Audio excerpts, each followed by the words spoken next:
First, while the recent attacks are not connected by common networks, they are connected in one important sense.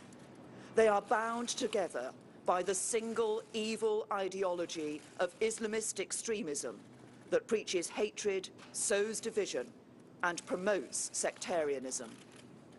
It is an ideology that claims our Western values of freedom, democracy, and human rights are incompatible with the religion of Islam. All right, let's bring in Katie Hopkins now, a global columnist for the DailyMail.com. You get her take on the Prime Minister's speech a short time ago to the people of the United Kingdom. Katie, nice to see you this morning. How do you think her speech resonated? Do you think it hit the mark, or did it miss?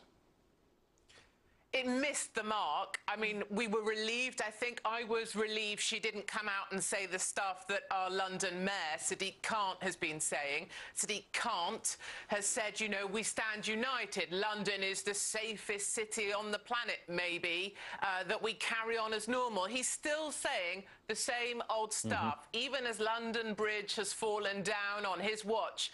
But at least Theresa May came out and said, enough is enough. What she hasn't done, what she didn't do, is tell us what we need to hear. And that is that things are going to change completely. That tomorrow, 3,000 people on the watch list are going to be rounded up. We need to hear that 650 jihadis that return to the UK are going to be incarcerated and deported. And we need to hear that Saudi-backed mosques and extreme hate preachers and imams within those mosques are also going to be shut down and deported. That's what regular British people want to hear, what I want to hear. And it is not enough to say we will win against terror, because if this is terror losing, then victory is meaningless, because this is horrible. Katie, you're right. I mean, Sadiq Khan did not mention radical Islamic terrorism. He spoke as usual. Theresa May did say we need to have uncomfortable, embarrassing conversations because there's too much tolerance of extremism, referring to the Muslim community. If the mayor of London, himself a Muslim, is unwilling to start that conversation, how is it going to start?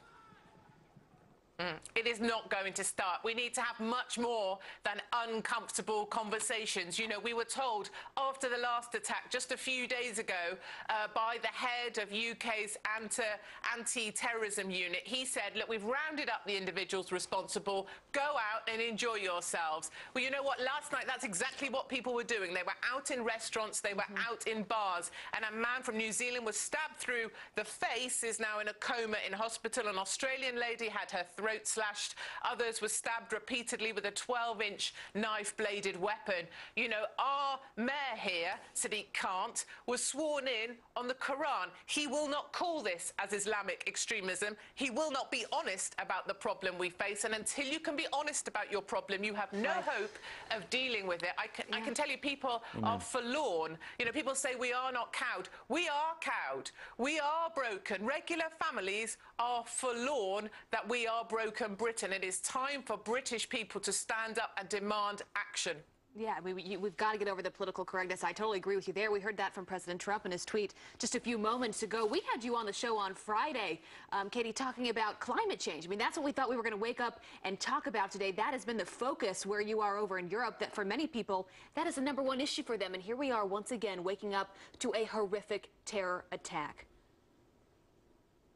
It's unbelievable. For us, you know, climate change is way, way down the back of the queue. I mean, Trump did the right thing. He showed true leadership in exposing that agreement for the fraud that it was.